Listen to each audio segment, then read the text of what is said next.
Posibleng tuluyan ng magwakas ang basketball career ni Northport guard John Amores matapos kansilahin ng Games and Amusements Board ang kanyang professional license. Sa desisyong tanggalan ng lisensya si Amores, ipinagpabawal na siyang makalaro sa PBA at anumang professional basketball league sa Pilipinas.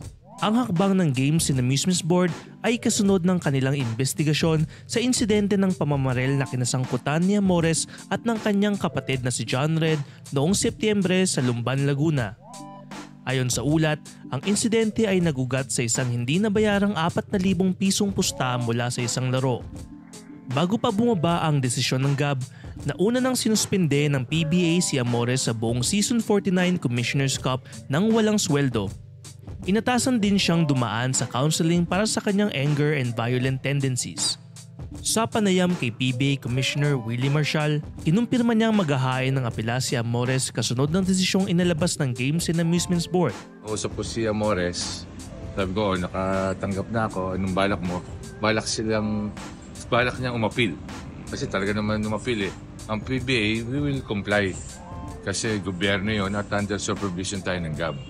So, yun ang gagawin natin. Pwede namin, anong pwedeng sabihin o whatever, pwede kong i-set up kay chairman, yun lang ang matutulong ko sa kanya. Pero kung anong appeal talagang kasi personal niya, hindi naman sa PBA. Hindi ito ang unang pagkakataong may manlalarong natanggalan ng playing license. Matatandaan noong 2020 ay tinanggalan din ng lisensya si Calvin Abueva dahil sa magkasunod na insidente sa loob ng basketball court. Nakakuha naman muli si Abueva ng playing license, ngunit kinakailangan niyang tupdin ng ilang kondisyon ng GAB para makalaro ulit sa PBA. Habang si Amores nasangkot na sa iba pang away bago ang insidente ng pamamaril. Noong NCAA Season 98 habang naglalaro para sa Jose Rizal Heavy Bombers, sinugod niya ang bench ng College of St. Benilde at pinagsusuntok ang mga Blazers players na kanyang nasalubong. Dahil dito, agad siyang tinanggal sa lineup. Sa kabila niyan, napili pa siya ng Northport bilang number 51 overall pick sa 2023 PBA Draft. Pero dahil sa sunod-sunod na mga insidenteng kinasangkutan ni Amores, dagdag pa ang hatol ng Games and Amusements Board ay natuldukan na nga umano ang kanyang karera sa larangan ng basketball.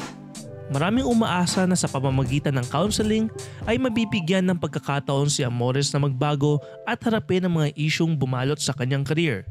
Ngunit sa ngayon, ang kanyang hinaharap sa professional basketball ay tila naglaho na. Dapat na bang pagbawalan maglaro ng tuluyan si Amores? O deserve pa niyang mabigyan ng second chance? Let us know your opinions below. For more stories, check out onesports.ph.